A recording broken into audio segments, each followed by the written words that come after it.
The front door comes off its hinges at 4 a.m. You are asleep on the leather sofa in the living room when it happens. 12 men in black tactical gear pour through the doorway with flashlights and rifles. You drop off the sofa and run under the dining room table. From under the table, you watch boots move across the tile floor in every direction. Men are shouting words you have heard before. Hands down now, don't move. Miguel appears at the top of the stairs in a white t-shirt and gray sweatpants. Two men grab his arms and walk him down the stairs. They push him face down onto the living room floor 3 meters from where you are hiding. A man in a blue jacket with yellow letters on the back kneels next to Miguel and puts metal cuffs on his wrists. Miguel turns his head sideways on the tile and looks directly at you under the table. He does not say anything. They pull him to his feet and walk him out the front door. The door is broken and hanging opens. You stay under the table for 4 hours. You came to this house 3 years ago. Miguel found you behind the restaurant 2 streets over, eating from a split rubbish bag. You were 8 months old, gray tabby, one torn ear from a fight you had already lost. He picked you up with both hands and carried you 4 blocks to his house. He put a bowl of water on the kitchen floor and a folded towel next to the radiator. You slept on the towel that first night.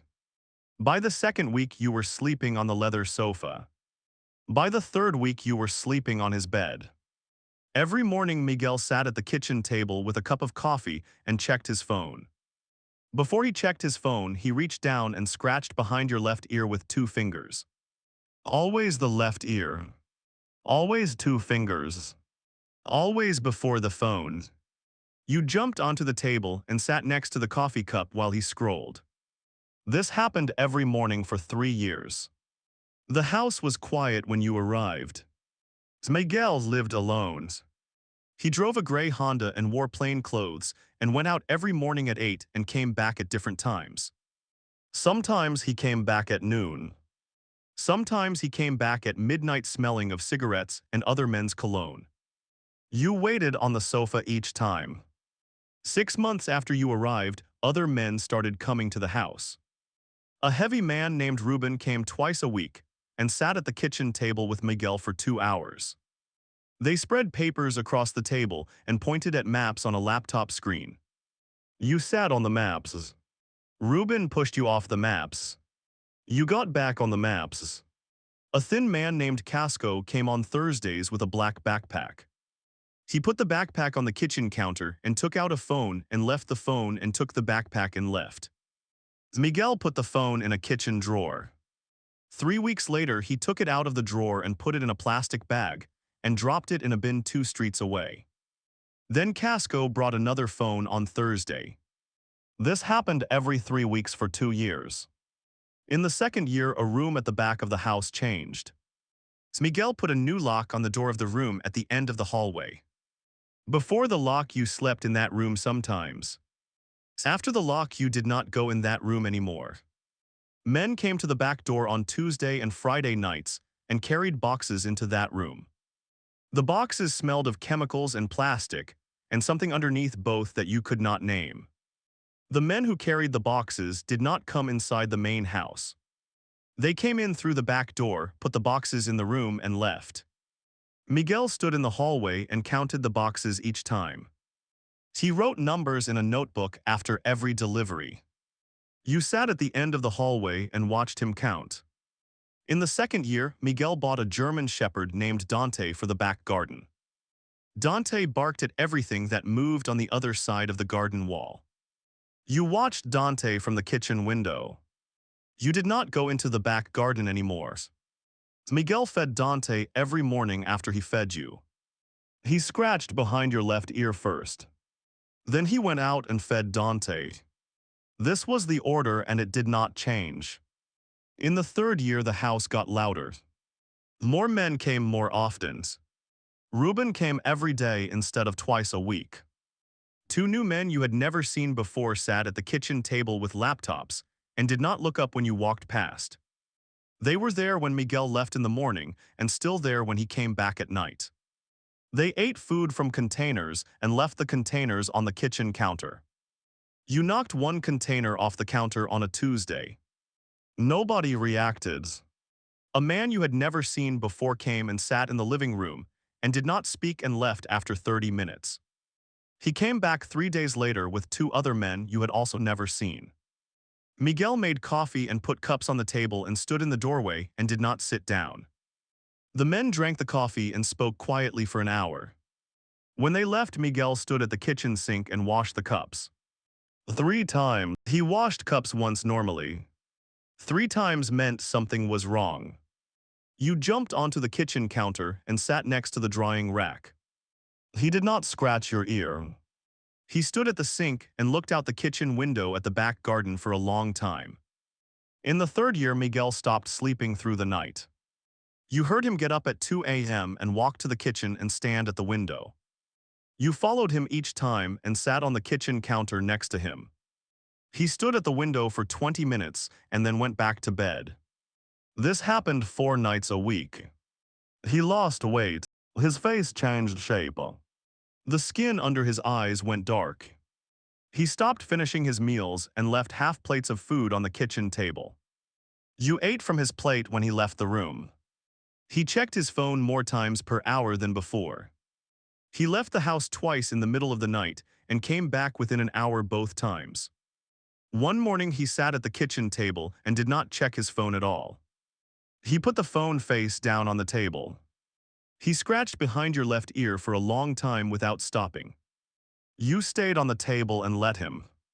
Then he got up and went out and came back at midnight and did not speak. 2 weeks before the raid, a white van parked on the street outside the house. It was there when Miguel left in the mornings. It was there when he came back. It was there the next morning and the morning after that. Miguel walked past it without looking at it. You sat on the windowsill and watched the van every day. The van had 2 small dark circles on its roof that were not vents. The circles pointed at the front door. Different men sat in the van on different days, but the van did not move. On the 9th day, a second white van parked at the other end of the street. Miguel walked between the 2 vans every morning to get to his car. He looked straight ahead both times. Ruben stopped coming. Casco stopped bringing the phone on Thursdays. The deliveries to the back room stopped. The 2 men with the laptops packed their bags and left on a Wednesday and did not come back. The house went quiet again, but a different kind of quiet from when you first arrived. Miguel sat at the kitchen table every morning and scratched your ear and looked at his phone and did not move. The night before the raid, Miguel cooked a full meal for the first time in 3 months. He made rice and beans and grilled chicken on the stovetop. He ate at the kitchen table alone.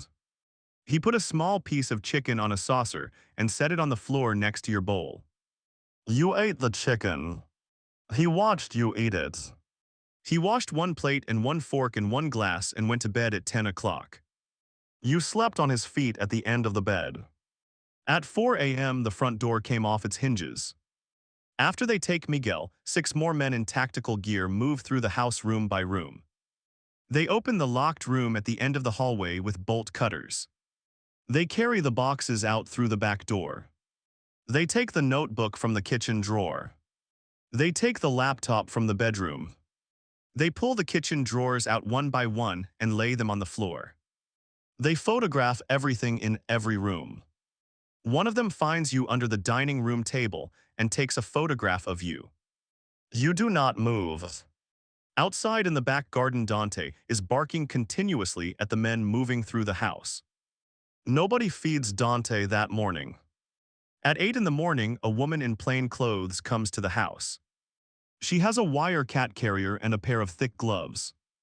She reaches under the table and picks you up. She puts you in the carrier and latches it shut. She carries you out through the broken front door. The white van is still parked on the street. 2 men in the van are writing on clipboards. The woman puts your carrier on the back seat of a blue car and drives away. You spend 11 days in a shelter on the east side of the city. Your cage is number 7 in a row of 20 cages. The cage smells of disinfectant and other animals.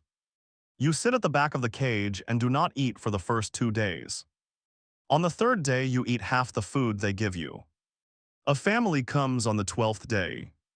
Two adults and a girl who is 9 years old. The girl puts her fingers through the cage wire and you rub your face against them. They take you home in a cardboard carrier on the back seat. The new house is smaller than Miguel's house. It smells of laundry detergent and cooking oil and a dog that no longer lives there. The girl carries you from room to room and shows you everything. The kitchen has a window that looks onto a quiet street. You jump onto the windowsill on the first day and sit there. You are looking for a gray Honda. Every morning, the family eats breakfast at the kitchen table. The woman reaches over and scratches the top of your head. You sit very still. She is not doing it right. She scratches between your shoulders. You get down from the table and walk to the window. The gray Honda does not come. It does not come the next day. It does not come the week after. You sit in the kitchen window every morning while the family eats breakfast.